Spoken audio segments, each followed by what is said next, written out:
Alrighty, hello, welcome. Date today, 17th of January 2024. This is Chat with Matt. How can I help you? What's going on? Who's in charge here? It's obviously not me. Feeling a little disorientated. Never mind. Have a drink, that will help. I've got nothing of substance to go on written in on the notification post. So I'll just have to blab on until someone gets on this live stream and directs me in a certain direction. So, what are we going to talk about? This is my greatest fear, getting on one of these and not knowing what I'm going to talk about, or not having any inspiration to talk about anything in general. We've had a new moon. We've sort of come through that. I don't know what's going on for you guys. It's January. It's out there. We're just plodding along, waiting to get going, I guess. But like most people, like most Januaries, people are a little lost. Well, either they're delusional, thinking they know where they're going and they're going to get disappointed soon, or they're lost and waiting for direction. Hey, Sister Jill. Doesn't seem, I don't know, it's pretty common for January to be an interesting month, waiting for things to settle in. There's a whole heap of different starts to the year, really. You know, we have the Gregorian calendar, New Year ticks over. We have the first new moon of the year, which we've gone through. We have Chinese New Year, which is another good start to the year, but we're not there yet. That's still a ways off. Year of the dragon this year. I think it's the wooden dragon, is it not? As opposed to, I think we just come out of the year of the water bunny, water rabbit. But anyway, it always takes a while for people to settle into the energy of the new beginning and the new year and the new. What's really new? That's the interesting thing, isn't it? How do we delineate these endings and beginnings in what is a continuum? The universe is a continuum of change and transforming energy. Hey, Sister Jill. So yeah, we love the idea of new beginnings. We love the idea of endings as well. We love the idea of change that can be measured. I think that's the interesting thing. We love the idea of change that can be measured. I think we love the idea of measuring in general. Our little mental egoic minds loves the idea of tracking progress, measuring progress, being able to ascribe the label of done or complete or success to things. And it's really quite delusional, because it's a continuum. There is no real beginning and end. Things are ending while things are beginning. Things are just flowing in general. Things are changing. Energy is morphing. Jill said, haven't a clue what day it is for the last 2 to 3 weeks. Yeah, I've been like that for years, really. I don't really live my life by many weekly things. But then saying that, here we are, Chat with Matt happens Wednesday morning at 9 a.m. So I do have some idea, but thank God for calendars, right? For online calendars that set reminders that ping off and tell me that I've got something to do. Because yeah, in general, a day is a day, a minute is a minute. Everything is an opportunity to exist, and try not to live too much by what is supposed to do on certain days. Like, I haven't had a weekend forever. Jill said, a friend today told me the emphasis of Aquarius has come to the fore today. Any ideas about that? Yeah, I read something about that. I think it was yesterday or the day before, that someone was posting on Facebook that it was some sort of, again, just as I was talking, some sort of definite line in the sand that we crossed in the last couple of days between the Piscean age and the Aquarian age. And we were now definitely in Aquarius.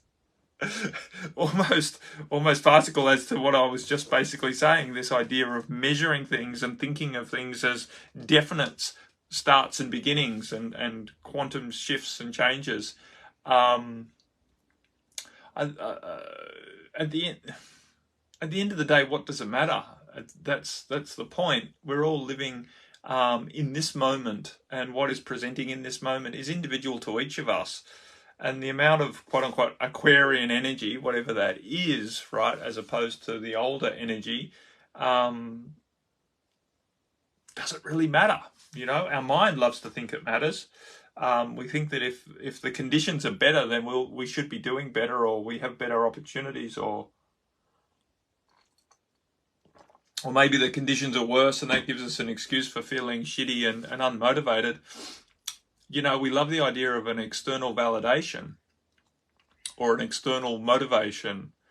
But at the end of the day, we make of this moment what we choose, right? And while definitely there are all sorts of influential forces out there, becoming overly concerned about external influential forces isn't helpful, right?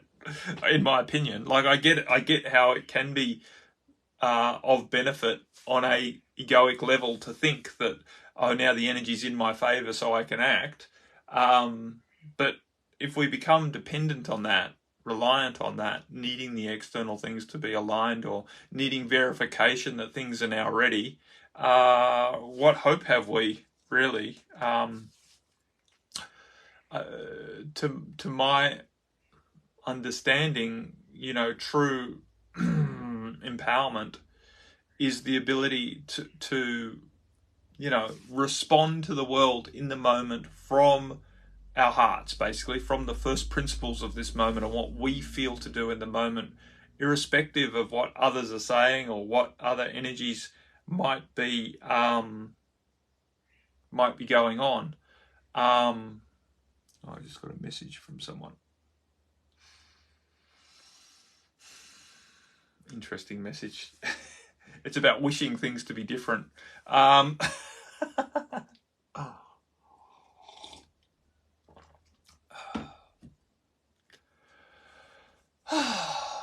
Yeah, it's so easy for us to do, you know, to think our external circumstances are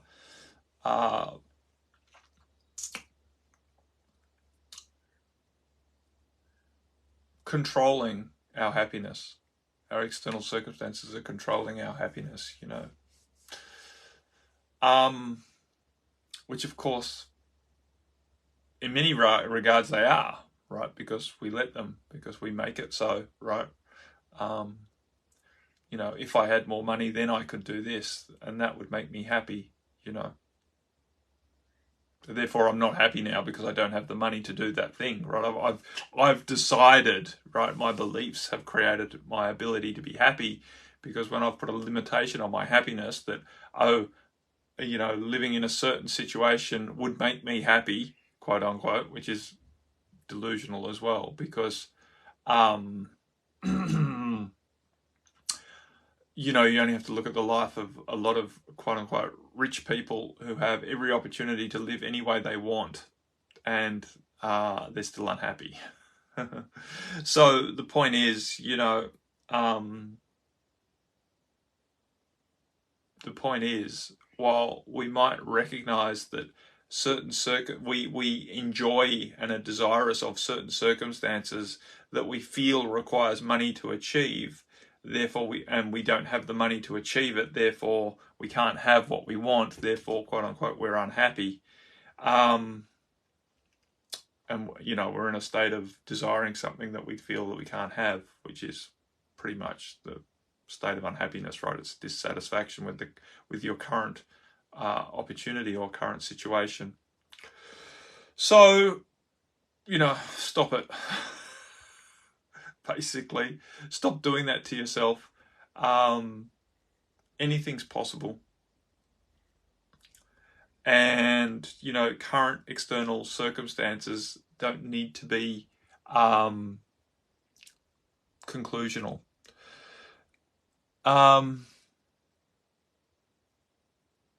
Jill said, as I seem to be the only one on here for now, so I'll share. I tried out a service at the local spiritualist church last Sunday. Oh, yeah.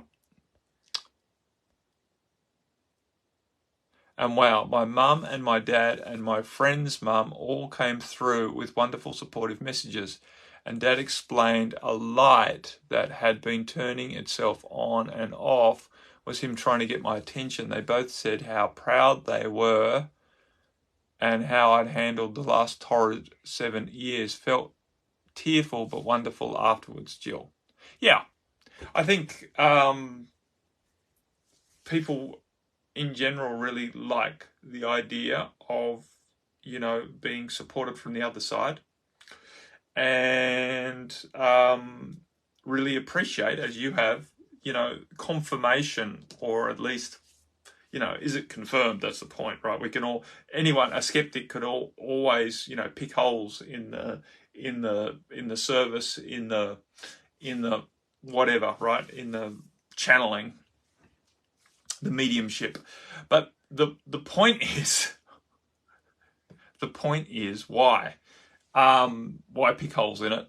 Why rain on someone's parade? And why not choose to be more confident that this support is here, despite the fact that we can't always get as clear a message as some mediums are capable of doing. That's the point, right? So, I think it's,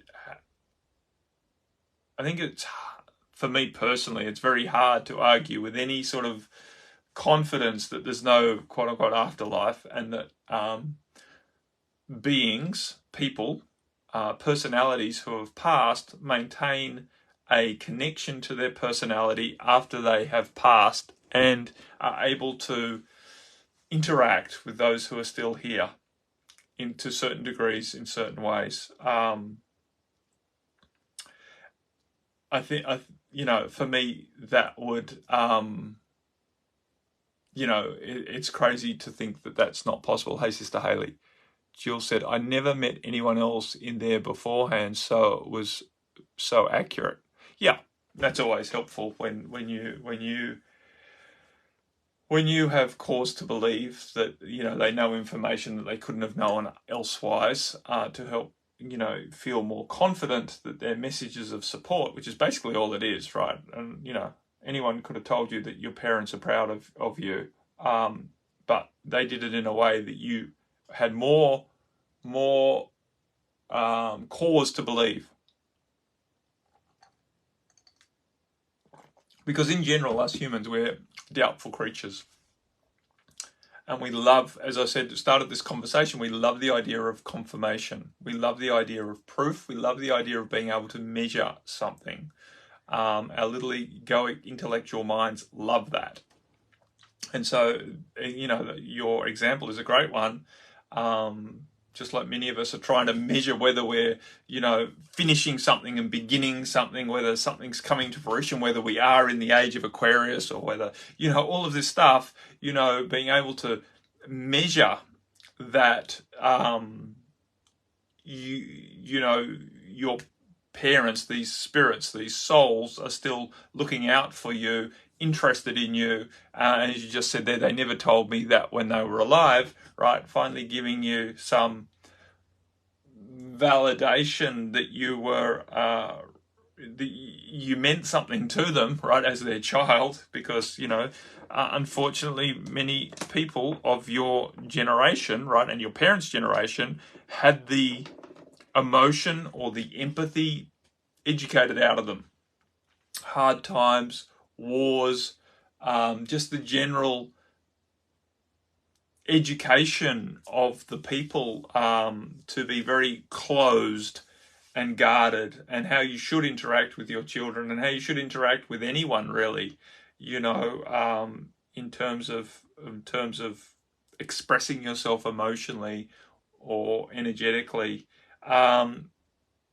It was a period of time that was very closed off. So, not that they didn't have love in their hearts, it's just that they didn't feel it was appropriate or safe to express it. So, and they had never seen other people, or very few people, modeling how to express things. And so, potentially their parents didn't. and so it wasn't felt appropriate.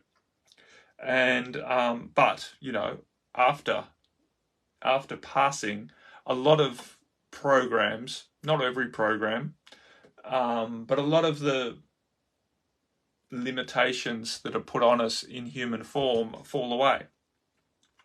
And that's why we regard, the guidance or the advice that comes through from spirit, right, from quote unquote dead people, a little more highly, because they can see things a little more clearly. Not perfectly clear, right? It's not that they know the absolute truth, not at all. They're still perceiving situations through the filters, and they still have filters.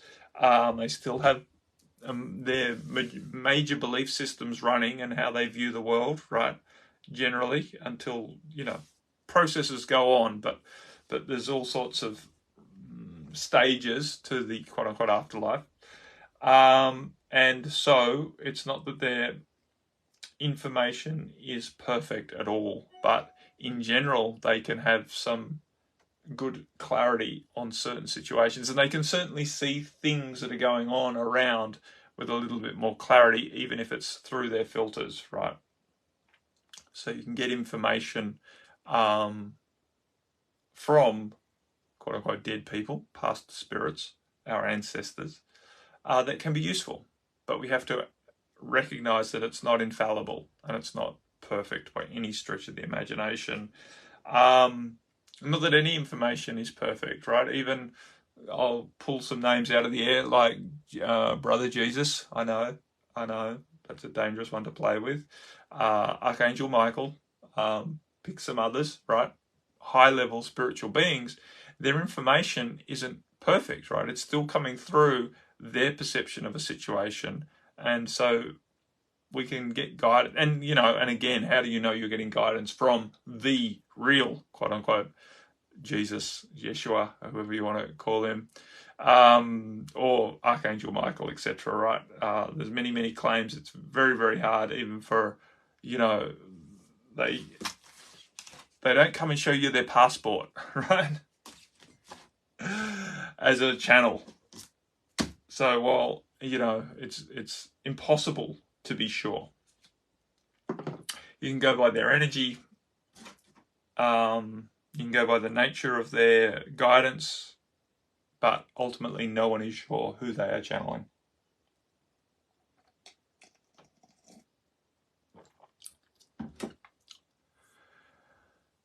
Yeah. So I'm obviously left rambling here as best that I can about life, the universe, and anything, because it's certainly not everything. That is impossible to hold, the everything of life and the universe.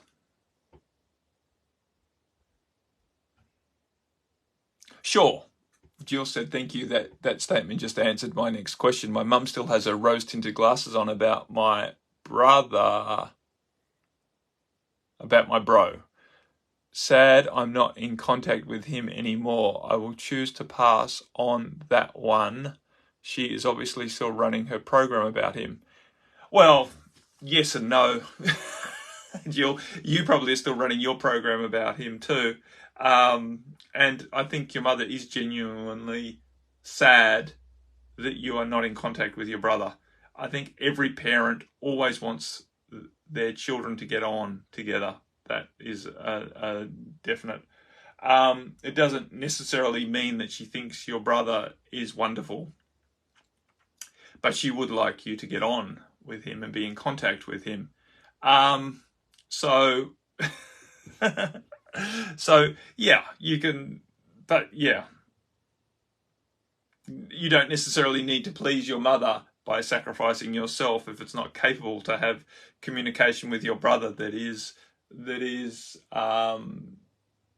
non-sacrificial to yourself. That's the point, right? It's not about sacrificing yourself to please your mother. And your mother is quite within her rights, really, to express that she's saddened by the fact that you two don't get on. But that's not necessarily, quote unquote, your fault or something that you need to fix, right? So we can take an expression of grief and hold space for it, right? Hold space for your mother's grief around the fact that her children don't get on, but not necessarily need to fix it. That's the point. We do this for people who are alive as well, as well as people who have passed.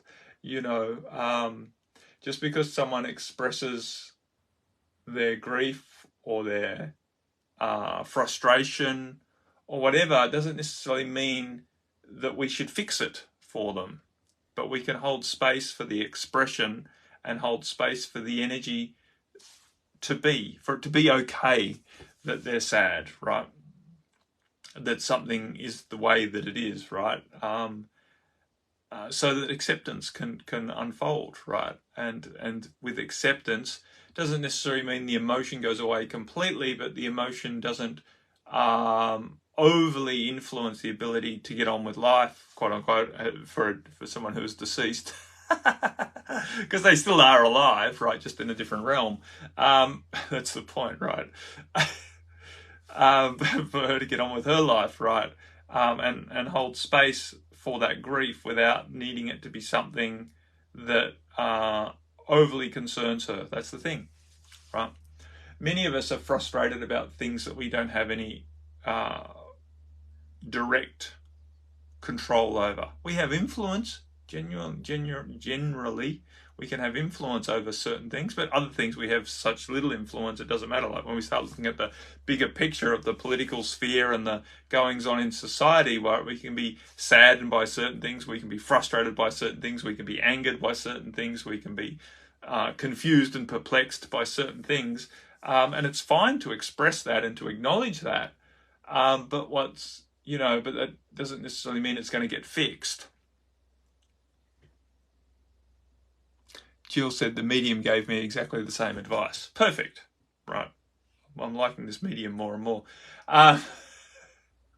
So, yeah, that's the point. You don't need to make your mother wrong. That's the point, right? So you don't need to make your mother wrong saying, oh, she's still wearing her rose-tinted glasses about, your brother. Because no mother, well, I shouldn't say that. But it's perfectly understandable that your mother is still going to love her son, right? And still hold him in the special space in her heart. And she's still going to feel saddened that her son and her daughter aren't getting on, right? So that's fine. And you don't need to justify your position with your brother by making your mother wrong for not seeing his shortcomings. That's the point, right? You don't need to justify your position by judging another or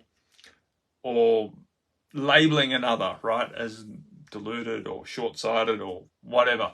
So that's the point. As we grow, we can hold space for everyone to have their opinion without having to justify or measure or compare our opinion against their opinion and then try to work out who's right. Right? There's no right here. If you pull back and look from a more broad perspective, everyone's right? And everyone has the right to be right in their opinion. And we don't need to try and work out who's the rightest or who's the wrongest or the wronger. So that's it, right? Just be satisfied, be accepting that your mother is saddened that you don't get on, and understand why you choose not to communicate with your brother at this time, because it makes more sense for you. It feels right in your heart to maintain that distance, right? That's the point. So yeah, awesome. Thank you, Jill, for sharing that.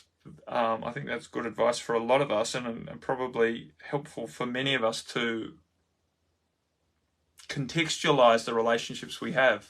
Not necessarily with deceased members of our ancestry, but with people we're getting on with now.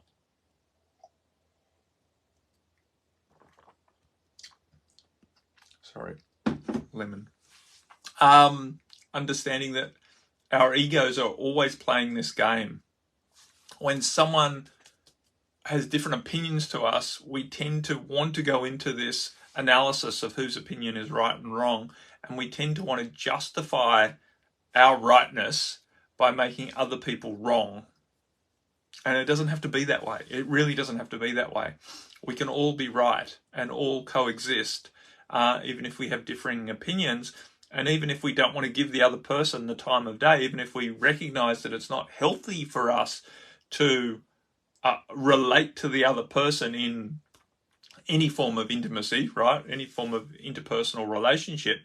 But that doesn't necessarily mean that they're wrong or other people are wrong for finding commonality with that person and having a valid relationship with them, a beneficial relationship with them, even though we find them whatever, right? Pick a judgmental word. But ultimately, it's not beneficial for us. That's all that matters, right? At this time. And as long as we can remember that everything does keep changing, that doesn't necessarily mean that we have to hold hope that one day we'll be able to relate to someone, or conversely, hold the conclusion that we will never be able to relate to some person, because both are destined for disappointment or creating resistance in our life, right? Creating a limitation when we create conclusions, or hold on to desperational hope, that things will change in a way that we want them to. But we do have influence, and we can, hold spaces in our heart that are conducive to transformation, change occurring. More of an Aquarian way of living, perhaps. Yes, definitely. Collaborative and heart-based way of living, for sure, as opposed to this sort of mental, logical, linear, hierarchical sort of way of living where we, binary way of living of rights and wrongs, goods and bads. I think the Aquarian is definitely more free, more liberated from right and wrong. And can see into the space between these mythical absolutes, so that we can, relax into what feels beneficial right now, right? What feels useful right now, as opposed to drawing conclusions and wanting to put things in buckets. And, anyways, thank you very much, Jill, for stimulating some conversation. I guess we are done.